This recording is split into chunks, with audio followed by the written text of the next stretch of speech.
Welcome back to another episode of the show. I am excited to have this incredible guest with me. She lives in Spain. I want to do that. So, we're going to talk about all the things. And her name is Tracy Irvin, and her passion is helping other business owners gain more time freedom. And she's been growing her business, running her accountancy practice for many years. And she has done it in a way that now she's in Spain and her business is keeping, going with all of her, everything that she does. We're going to talk about her book as well. She became a bestseller, and she is just the person that we need to unpack a lot of things with. So, welcome to the show, Tracy. Thank you, Julia. It's a pleasure to be here. Yeah, I am so thrilled. So, tell people, how did you end up in Spain? Okay, some people would say I had a midlife crisis. Others would definitely say I had an epiphany. It was kind of I was that business owner that went into the office first and I left last. I Mm, was the linchpin. Everything just revolved around me. The team, I had a brilliant team, but I think as a business owner, when you position yourself as the problem solver, they use that all the yeah. time. And I was there every day in, day out. And my granddad was really poorly. He was 94. So when he passed, it wasn't a tragedy, but Mm, it gave me a shock.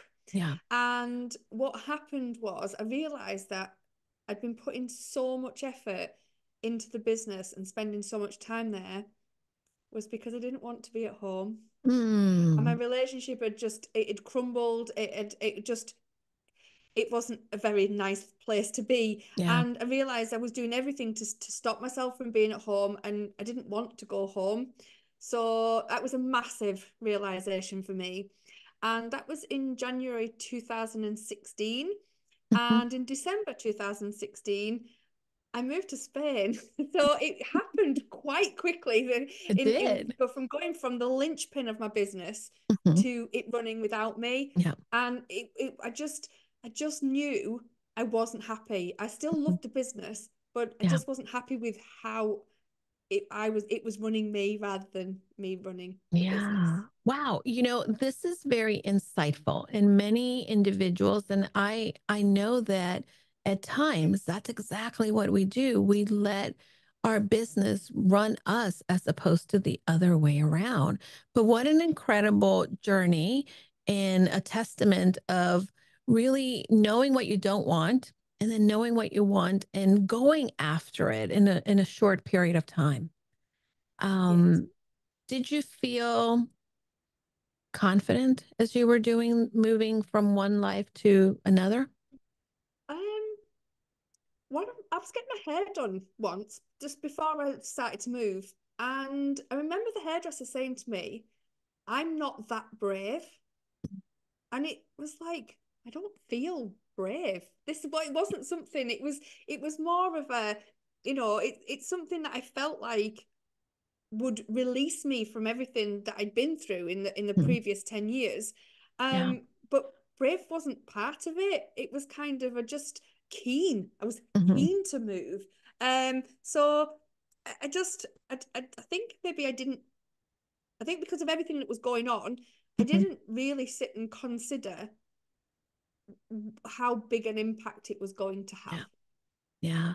And you continued to kind of pull yourself out while you were pursuing this new thing. And I think that that happens to many of us. We know this is uncomfortable. I don't want to be here anymore. I need a change. And we start to take those steps forward, and we're not thinking, oh, I'm being so brave, or I'm being so confident, or I'm doing the thing. But it's great to be able to see and look back and see what we were able to do only if we set ourselves into taking that first step. Yes. I've been always been really good at setting myself goals and Yeah. achieving them. And I think that's part of why I was able to do that. So that wake up call for me I had in the January, and I think Mhm. it probably helped it was January because I was obviously thinking about what my goals were going to be for Yeah. 2016. Not quite sure divorce was top of the list at that time, but it happened. Yeah. Um, but to have to I wanted to take myself out from the day to day of my Mhm. business. And we tried I had tried, should I say, I tried doing procedures of the business several times and they'd never worked. And this time I involved the team and actually Mm. got them. So we wrote like a structure of who the roles and responsibilities of everyone in the team. And then I gave them 3 months to write the procedures for their what they Wow. were in their own responsibilities. And because they wrote them and it's what they did, one, I was able to see if I could improve anything as we were going along Mhm. because I was reading stuff going, oh, is that how you do it? And I was like, that would work really well for something else. Yeah. Little tips that they were keeping to themselves without knowing. And they owned them because they'd written them. They owned them, so they Yeah. happened. We went through different sections. They were on Dropbox for a while. It didn't particularly work very well, but we use a software now called Waybook. Mhm. And they're all it's really good. It's all integrated into the employee induction and it just runs so smoothly. And that's the biggest part of what I Wow. needed to do to be able to move. One of the things that you talked about is how your employees helped you build something. And I know that when people are involved in the building and they have the buy-in, they're so much more invested into something. Yeah, And that was definitely. brilliant that you made them partners, because I think a lot of times when we go wrong is when we think, okay, I'm going to do this, and yes, it's going to affect other people, but they'll just have to kind of live with my decision, right? But you were able to get them to say, okay, this is what I want, this is what it looks like, and I'm going to support Tracy in this journey by bringing my A game to the game to the court, right? Yeah. Yeah, and there was three of them that actually really did raise their own game as well. And as a thank you, they actually became directors of the company. So it's an employee-owned business now. So there's four directors, and yes, I'm still a majority shareholder, but they each like it was a thank you to them being Mm, able to help me achieve my goal wow. that I wanted them to help to be able to achieve theirs. So they actually do own part of TI accountancy now, which is why I Amazing. mean I don't work in the day to day at all Right. anymore. Amazing. I think that, that's the dream, right? That you're able to kind of step back. Well, the dream for some, I guess not to all. Some people want to Yeah, continue to have the involvement, but the dream is that you can get your business up and running, make it profitable, and then be able to step back if you want to, and be able yes, to be okay with not necessarily being there day to day, and knowing that your business is still running, is still servicing your clients, and it's still, continuing through that dream that you had for your business, correct? definitely. And when I got to Spain, I got so many questions that I actually started to write a book. Mhm. But I'm afraid to say it didn't actually get published till 2023. So it was a long time in It was happening. research Um, time, Tracy. It was research oh, but time.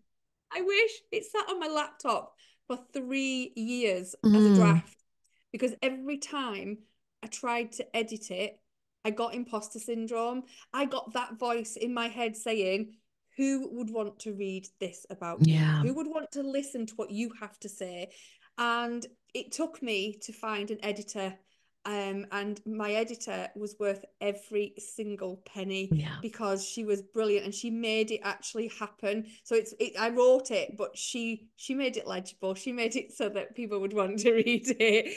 And the the actual feedback I've got since it's been published has been absolutely brilliant, and it just makes me mm, wish that I'd had that foresight to do it sooner. But it just what things yeah. happen for a reason, don't Things they? happen So for a yeah, reason. And I think that, what I love is that you held on to that book, but when it finally came out, it has created the impact for the people that you wanted it to.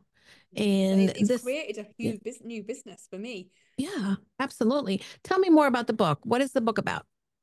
So the book's called 1, 2, 3, and it's about my journey from being a single parent in 2002 and starting my business. And it's about the mistakes I made so that people don't have to make them also. And it's about the things I did right. So it's Mm. about my journey, but it's a very practical book. It's not an autobiography by any Mhm. stretch. It's more of a practical help to help businesses who are the integral part of running the business, but they would like to own it and to be able to make choices of their day. And it runs through, it tells you everything about how you can make that happen. And then Mhm. once it was released, I got more questions. I got people coming to me asking if they could help, and that's where the Time Freedom Alchemist came from. Yeah, one of the things that I saw as feedback on your book is that this book helps service-based businesses grow and scale while avoiding some of the common pitfalls and difficulties. And I know that you probably wrote that from the experience that you've had Yeah. in getting some pitfalls. What are some of the pitfalls and difficulties that people tend to fall into? Well, there's a big one. When you have cracks in your business that you just push to one side, as you grow, the cracks grow with you. And it can be Mm, customer service, it can be processes, but whatever those little things are, you need to streamline your business first as it's quite small, because it's easier to stop the cracks from getting bigger than it so is good. to like fill in those gaps. It is Yeah. much harder.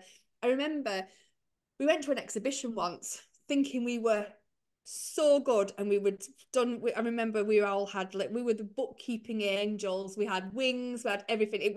We were the bee's knees.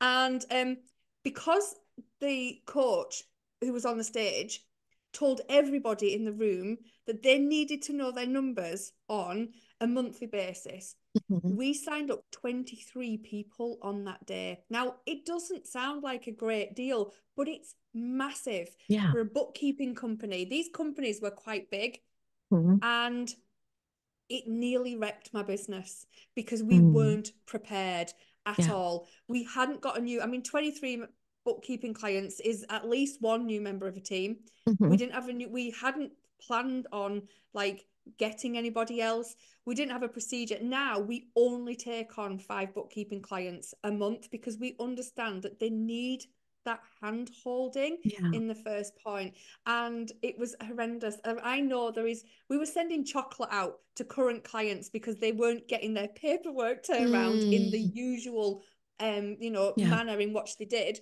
And I do know that there's people out there who will tell you that our customer service was awful, because at that time it was, and that Mhm. kills me every day.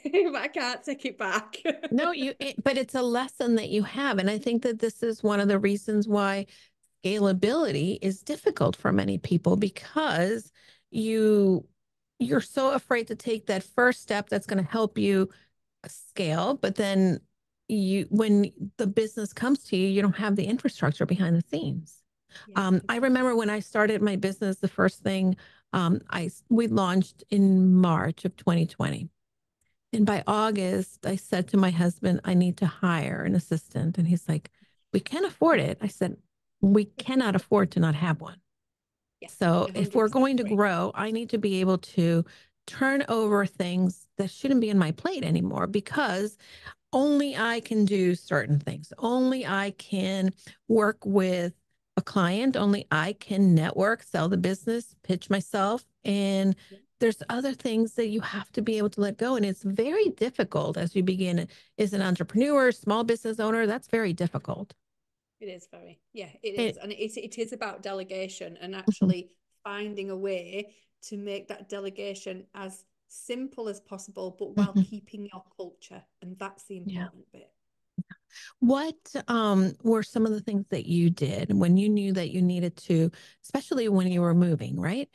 You asked people to create these processes and help you do that. But I would bet there were times that you sat at home or went to bed and thought, oh, what am I doing? Are they going to do the right thing? Did you have any of those thoughts?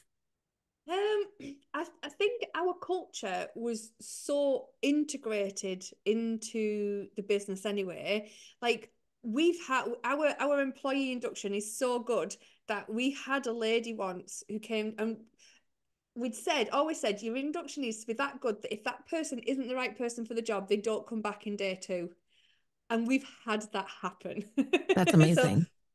we don't like mood hoovers. We don't like Mhm. negative people. It's Mhm. all about customer service. Yeah. And the induction is so thought through, Mhm. that anybody who isn't got the right culture, who doesn't want to work hard but enjoy themselves at the same time, all the stuff that we have in the business, they're not going to come back. And the point when somebody did that, I just laughed to my office manager down the phone, because she rang me and she was like, guess what? She didn't come back. I was like, oh, you're just taking the mickey out of me now. She said, nope, I am serious. Yeah, I love that. And I think that, good on you for creating the kind of culture in which you are looking to have individuals come and be part of that culture, come in, um, you know, continue to uphold your values, what's important to you, and your goals. Tell me, one of the things that people struggle with, and from your from the numbers, the accountancy perspective, I know the other piece of the puzzle when trying to hire, when trying to grow your business, you're thinking, oh, I don't think I can have the money, or I'm not bringing money enough. Are people pricing themselves the right way? um, I think the biggest one is people look at the hire as the annual figure. So when you're Mm, hiring somebody, you look at it saying that's going to cost me X amount of pounds yeah, for the year. And that's when your brain goes, oh, I can't afford that. But actually, a new hire is only a 3-month risk. It's not an annual risk, because actually, if you do the induction right and you have all the process in place, then by the end of month two, you know if that person's going to work or not. yeah, So if you can afford, and if your delegation skills, because it is a lot about communication, yeah. everything's about communication. And I still struggle with that sometimes. It's not Oh, nice we're not communication isn't perfect at good. it. Just because we're Nobody doing it is. right in some ways doesn't mean that there's perfection at all. So thank you for saying that. Yeah, I was going to say, I tell you everybody all the time, if procrastination was an Olympic sport, I would be in the running for the Amazing. UK team. But I'm a goal setting expert, and I do Mm, it because I put things in place to make it happen. So yeah, I think if when people think about the actual spend as just a 3-month spend, if they can afford to make that risk, it becomes a lot easier for people to take on that first person. Or if it's an assistant, for instance, if you can, a VA that's a self-employed VA might be a little bit more expensive per hour, right. but they will only charge you for the hours that they do. So Yeah. you've got that little bit of flexibility in Mm, there. And that's always, for me, you're an admin person is always your first hire, yeah, because it's absolutely. stuff that you really need to take off your to-do list so that you can start to grow your business. Yeah, that's incredibly crucial. I love to talk about the Eisenhower matrix, right? And how there's things that you do, there's things that you don't do, you delete, there's some things that you delegate. And if we don't learn to prioritize, then it's going to become very difficult for us to delegate, because we're not going to. We don't know what can or should or needs to be delegated. And then what we do is we burn ourselves out. And that burnout is the one piece that many entrepreneurs end up letting them be conquered by the burnout. I always say to people, if you don't look after your well-being, you will Mhm. be forced to look after your ill health. And Yeah. it's so important that you take time out, that you don't do everything yourself, because if you're forced to because you're suddenly poorly, then everything disappears. Whereas if you Yeah. look after your well-being and your mental health, then everything happens and everything's looked after, and you're more driven, I feel, when you're at your full capacity. Yeah. I agree. Um, People who are in the business world, again, are dealing with imposter syndrome. You talked about this imposter syndrome. Yeah. What are some ways in which you yourself started to kind of work through that? Obviously, publishing your book, getting someone to help you with the book kind of helped you. And now you're a bestseller, right? Yeah. I Do you think, still have the imposter syndrome? And I know that that's I know the Yes. answer, but I want to know, I want to hear it from you. Just for your listeners, I do still get Yeah. imposter syndrome. Mhm. I find having a coach is the best way Mm. to help keep that Yeah. feeling down. When you talk it through and you're open and honest about it, and you have somebody to give you feedback Mm. that explains what's the worst case scenario, what would happen, and you suddenly go, actually, it's not going to be that bad. My book could have been a flop, but it's that would have been the worst case scenario. But it is, so it's kind of like, but never is. It's never as bad as you think it's going to be. But yeah, I think my advice would be, and there's lots of different coaches out there for lots of different reasons. I have different coaches for, like, I've got an engagement coach, Mhm. I've got a public speaking coach, because they've all got niches of Right. their own. And I think it's Mhm. really important, even as a coach, to have a coach. I coaches need coaches. I say that all the time. And it's funny Yeah. you talk about this because um, two things happened today before you and I met. Yeah. Number one, I did have a call with my coach this morning, and it kind of helped me. As entrepreneurs, we have the whole picture. And by the way, I coach women in exactly what I was talking about to my coach, right? Well, I want to do this, and this is what I'm doing. And then, what do you think about? And then all of a sudden, as I'm speaking it, and I see her face, and as I'm hearing myself talk about it, I realized, what are you doing? You shouldn't even be doing that. Like that's not your lane, or that may be the lane in a year, but wow, you're taking your eyes off the price. And Yeah. then not only having that person that you can bounce that, but then having someone say, okay, well, now that you know this is the thing, right? What about doing it and helping you formulate the steps to do the thing that Yeah. you're supposed to be doing, which I think is incredibly crucial. The other thing too that happened to me after that is I went into another meeting. I'm speaking at an event next week, and I sat we were meeting everybody in the panel, and as I'm listening to them introduce themselves, I'm thinking, what am I doing in this panel? Look at these women. But what I find is that, and I had to, like, again, kind of coach myself off the ledge and say, Julie, Yeah. you can't compare where you are to people that have been doing this a lot longer than you have. That's Um, in the book. I believe it. I believe So it. And yeah, that's comparing something yourself, crucial that people need to know. yeah, comparing your page 9 to somebody else's page 27 it's one of the biggest mistakes that new Mhm. entrepreneurs make, because they want to be that person, but Mhm.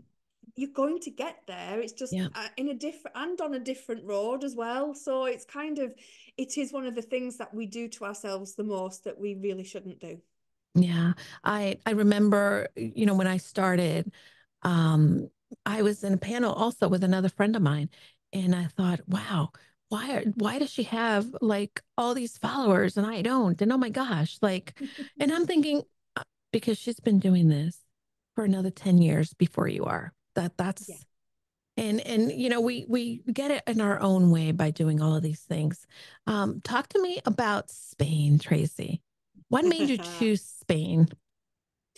I wasn't going to come to Spain. Okay. Originally, I was only going to move. So I'm from the Lake District in England, which is in the very northwest. It's just below Scotland in the west of the country. And the biggest city to us was Manchester, which everyone knows kind of where that is. It's in the northwest, but it's in the more middle. And my daughter, she's a sister now. She's a renal nurse at Manchester Royal Infirmary, and I thought I would like to move closer to her. Mhm. And we talked about it for a while. And then my friend and I came on holiday to Spain, and I made friends with some people here. Mhm. And they're expats, and this was before Brexit, by the way, so it was easier for me Okay. to leave England before there. It's a bit more difficult for English Yeah. people to move here now, but and they talked about expat life and what they were doing and stuff, and I was like, do you know what? I'm in the middle of taking myself out my business, whether I'm 2 hours driving or 2 hours flying. was the same thing. And I was like, could I do this? So I looked around to see what towns and stuff were around. And I did come closer to where the people I'd met were. So I did have a few acquaintances to come to like talk to. And I just took the plunge. I left for the weather. Yeah, I It's don't definitely blame for the you. weather. I don't blame you. You know, I woke up and it was I let the dogs out and I opened the door and I thought, and there's still snow in the ground because we got a big snowstorm last Is week. there? And it's all a sheet of ice now. And I opened the door and it was 16. Like, why? Why? It's so sunny and beautiful outside. It's deceiving. Um, and I think about I do that's kind of on my vision board. It's on my 5-year plan. Spain or Italy, mostly Spain probably, but that's where I want to be, you know. And the things that I do today are really paving the way for that new step, paving the way Yeah. for where I want to be. And then the other thing that I know that I'm going to take a page from your book is definitely creating that excitement and ownership of others so that they can support me through the process. Yeah, it definitely does help when you're helping others as well as yourself, and that you get the support that you need by being you, I guess. Mhm. I'm on the coast as well, so I'm on the south coast of Spain, so I do have the weather most of the time. Yeah. I walked the dogs at lunchtime with Mm. just a jumper, just my cardigan Oh, on. so nice. I love The it. I sun in love my it. I face, it was need lovely. I need to live vicariously through you, Tracy. I love that. So I do miss people, by the way. So I have family in England, and it is only a 2.5 hour flight for Mhm. me to get back Yeah. to the UK. I do miss it. I do miss people. Mhm. My daughter has two girls herself now since I've moved Oh, out here. So I've got two granddaughters as well now. But I speak to them over video. I don't. I speak to them over video chat every single day, and I don't know how I would. amazing. Yeah, I don't think Oh, I'd be able to cope without that. that's so awesome. I love it. You really are prioritizing yourself. You're putting yourself first. You're allowing yourself to live these dreams. Yeah. There's a lot of people who are not sure what their dreams are not certain, and they really are in that phase where they're working in their business. They're in the thick of things. What are things that they can start to do maybe to kind of create a vision for what they want their life to be? I think you need to start with the end in mind. I think Mhm. John Rowan said that. I think it was him. Yeah. And I think what you need to do is look at, especially if you're already in your midlife, like look at what the end of your 50s or your 60s, what you actually want your perfect week or month to look Mhm. like. So I've done this recently myself. And Time Freedom Alchemist was just about to be a membership, and I've spent a lot of time with my support of my two team for my digital guy and my copywriter. We'd spent a lot of time creating this membership. But since December, I'd had on my list of what I wanted my late 50s to look like, but I was too busy to do it. And then we finished it, and I thought, you know what? I'm going to actually do this. And I'm creative. So I drew it out, and I drew what I wanted my perfect week to look like when I'm in Mm. my late 50s. And it still involved going on podcasts and doing speaking opportunities. It still involved my one-to-one coaching. It didn't involve a membership. It wasn't till after I'd created it and thought what I wanted to do. Yeah. So I had to go to my team and say, I'm really sorry, but I don't want to do the membership because I thought, why would I spend a lot of time Mhm. growing a membership when actually that's not what my success looks like in 5 years' time? Yeah. So I wouldn't worry too much about how much time you look ahead. It could be what you want your life to look like next year, or like Mm. you said about moving to Spain, what you want your life to look Yeah. like in 5 years' time. It's just about thinking about what success actually means to you. Mm. It's not about how much money is in your bank. Yeah. It's not about, it can be where you live, by the way. It could be where you live, how many employees do you have or not have? It can be what your day-to-day work is, and it can be what you do in your spare time. It's just about creating what Mhm. you know is going to make you happy, and then check what you're doing now, and is it aligned? Because if Mm. it's not aligned, that's when you need to make the shift. If it's aligned and, like you say, paving the way to be everything you want it to be, Yeah. you're on track. But as I say, it's when I say the end in mind, it doesn't have to be 20, 30 years in Right. advance. I would suggest 5 years is a really good example. Yes, 5 years is a good number. I like that It is. number because it's Yeah. easier, I think, to see. I just finished reading the book. I don't know if you've read it. Be Your Future Self Now. All So right. No, good. I'll add it to my list. So good. Add it to your list. But it really talks about that, you know. And for me, I've used the concept of the future self before in my life, but somewhere along the way, you know, you kind of like fall off doing things. And um, the other day, as I'm reading this book, I went grocery shopping, came home, and even this morning, like, what does my future self do to be where she is? And that really informs the actions that I take every day. And many Brilliant. times as entrepreneurs, we're living with this default. We're just thinking, okay, I just need to get through the day. I just need to put out the fires. I just need to get done through this, as opposed to thinking that person that has the level, that has reached that freedom number for themselves, that is taking care of their families, has the flexibility to do the things that they love and still run a business that they care for. What does that person do on a day in, day Yeah. out basis? Yeah, definitely. It isn't putting fires out. It's going back to your matrix again. It's about doing the important things and not the urgent things. It's kind Yeah. of, finding somebody to do those for you. You talk about metrics. I love talking metrics. What are metrics that you think entrepreneurs should be keeping track of? Do you want that from a coach point of view or from an accountancy point of view? Because What I can you kind of, combine? yeah, I can. I think I can. So for me, we measure cash flow, obviously. So Mhm, like the what's coming in and out your business to make sure that you are cash not cash poor. mhm, Um there is things like making sure that your employee ratio to your turnover is right. So people can underhire, which make and I think a lot of the time people try to do as much turnover as they can with the mhm, staff that they have. But actually by measuring it, you know that at what point you need to think about hiring somebody else. And mhm. it's about understanding your numbers to know when you should be hiring rather than your employees coming to you and saying, I'm at burnout, I need you to take Yeah. somebody else on. It's about foresight.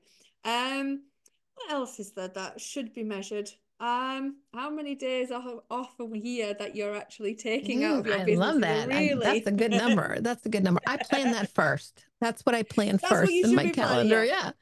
And I didn't do always definitely. do it, but again, in the last couple of years, I really have been like, okay, let me look. What is happening in me in my life? And yeah, Yeah, it's very important. Entrepreneurs, that's a yeah, great number. I love that. yeah. It is definitely put your holidays in your diary first and work everything else around that. So yeah, how much time you can actually take out of your business. And yeah, you guess your profit really. People Yeah. measure turnover and it just doesn't mean anything. It really doesn't mean anything if there's nothing coming out at the bottom. So yeah, you need to measure your net profit Your and make sure net you're, profit. yeah, Amazing. I and just, paying I yourself. I just think that that's something people need to definitely have the right support system because if you've never done this type of figuring out, right, what is your profit margin? What's the return on the investment for something that you're doing, whether it's the hiring or buying a piece of software, right? What is that helping you with? And sometimes you just need someone like you to really be able to walk you through some of these things that we're not the experts at. Yeah, no, it's about understanding like there's this American book. It's called Profit First. It's by Mike Yeah, I McCallowitz, love and that. he's One of my got fave. yeah, one of my faves too. It probably and it's about understanding for every dollar, every pound that comes into your business, how much of it is actually yours, how Hmm. much of it belongs to the taxman, Hmm. the IRA, the IRA. That's not right, is it? The IRS.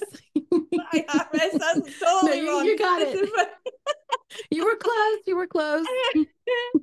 and can you clip that bit out? And so yeah, and how much belongs to the IRS, and how much is cost of sale? So how much Hmm. is actually costing you to service a client, and how much is salaries? Yeah. And it's got all the different pots, and I think it's a brilliant, brilliant budgeting tool for any small business or Mm. larger business to use, so that they can keep a track. And when the tax man comes, they're not scared because they Yeah. know that the money's already in the bank. That's so good. Reading the book was really transformational for me personally in my business. I like to share that, and I teach that with my clients. Yeah. I host a CEO retreat twice a year, and that's one of Oh, the things that nice. we go over. And the other thing that is the piece of it is I help my clients look at what they're charging, Okay. and so they can understand, right? If this is what your freedom number is, if this is what you need to be earning, how many people will you need to be able to speak to that will then convert to a client? And that client, if you're charging this, will that be able to get you to the number that you need? Yeah, so we call that rhythmic acquisition of a client. Ooh. So I teach how many clients you need each Hmm. month to get the money that you want to take out of your business. But to have those clients, how many people do you need to actually speak to be able to convert the amount that you've got on average? But to actually get those people in a meeting, what actual marketing do you need to do to Hmm. bring that in? And I think if people can work that rhythm out, then that the business runs itself from that point of view as Yeah. well. So it's kind of like making it streamline and knowing, it could be as easy as somebody knowing that as long as they spend like £1,000 on adverts, then they know that the numbers are Hmm. going to come out at the end of each month, and Yeah. the business grows. That's so good. I had a client that started working with me, and I want to know what your thoughts are on this. Um, she said, "Well, these are my offers, right?" And she had 1,000 different offers. I typically say you need three. You need a large, a middle, and a bottom, an entry level, right? Yeah. But she had 1,000. Well, I'm exaggerating, but a lot. She had like Yeah. 10. And I said, "Well, what's the basis for your pricing?" And she's like, "Well, I like that number." There is a reason that three works. So there's a reason. So it's the smallest number that you can have as a pattern. There's a reason why there's in the nursery rhymes it's three blind mice or Goldilocks and the three bears. Nice. It's easy for people to see. So when you're pricing, like you said, you should have the middle one, which is what you want most people to Mhm. actually come into. But then you have a stripped down version, which allows people to try your services Mhm. without the bigger risk that they've Right. got. But then you've got to make it really easy for them to upgrade to the Mhm. package that you want. And Yeah. then you always have your VIP package because in human nature, 20% of people will Mhm. buy that package because they want to feel They want to VIP. feel, yeah, But if you amazing. don't have it, then you've got nobody's going to buy it. So it's like, Yeah. make that VIP. That's the biggest thing I tell you. Make that VIP package. Make it big and scary that you think, oh my gosh, I don't know if I would pay that. People Mhm. will still pay it, but you've got to give the value along with it. You can't just charge them for nothing, but Oh, make sure that the value's there. And 20% of people will buy your VIP product. okay. Well, you just blew my mind because number one, I didn't know, what percentage. I'm going to have to go look and see what percentage of people have come into that large Yeah. package for me. Number one. Number two, um, making your package the number, obviously that makes the math work, but really making the number that scares you. I never thought of that. Oh, Yeah. I'm going to have to go reevaluate things now. Good. Glad to help. Tracy, you're amazing. I love talking to you the first time we met. I love getting to know you. You're doing incredible things. What can people connect with you for? How can they leverage your expertise and be in your universe? Tell me more. Okay, so I spend most of my time on LinkedIn, if I'm totally honest. I do masterclasses every single month. Love So it. next month I'm doing a masterclass on on personal financial fitness. So it's Ooh, how to use Profit First effectively, but in your personal life. nice. So the next month is on procrastination. So I Mm, do a masterclass every single month. I also okay. have a blueprint, a time freedom blueprint where I help Mm, people do what I did. So if there's any nice. big, busy business owners that feel that they're the linchpin of the business, they really can't get off that hamster Mm. wheel and they need some help to do that. I have two ways. We're just creating an online course at the minute. It's not quite ready yet, but I do one-to-one coaching with that too. Well, I know that you and I are going to continue to be in each other's universe. I've made Yeah. a concerted effort to spend more time on LinkedIn. So I need to, I know I followed you, but I need to go ahead and connect with you so we can hang out. And I need to come to your master class. That I was sounds just about to say you amazing. can come Yeah. to Spain soon too. Oh yeah, I need to do that. I am still trying to see how things shake out between We're because going I'm house hunting, remember? yeah, I know. Well, it's on my list. And yeah, so making it work, putting all the pieces together and working Perfect. toward that. You're a joy. Thank you so much You for too. the example, for everything that you're doing, for teaching us and allowing yourself to be vulnerable enough to put a book out there that is a great guide for entrepreneurs like me and others that are coming along. Um, One last thing. If you had to say the secret to you, what would it be? Productivity, Mm, determination. Like literally, when I set my mind to something, I make it happen by putting it in my diary. I That's hear it. you. Amazing. Well, thank you so much, Tracy. It's been wonderful. We're gonna have all Tracy's information in the show notes. Please make sure that you do connect with her. Her website is Yep. timefreedom.co.uk. You want Yeah. to go ahead and go and leverage all of the courses. She's got some great content. Connect with Tracy and all of the platforms. She's on LinkedIn. And make sure that when you connect with her, um, you let her know that you found her through Casa de Confidence and the Confident You Radio Network. So thank you so much again, my dear. Thank you. All right. Have a good day. And don't forget, go confidently in the direction of your dreams.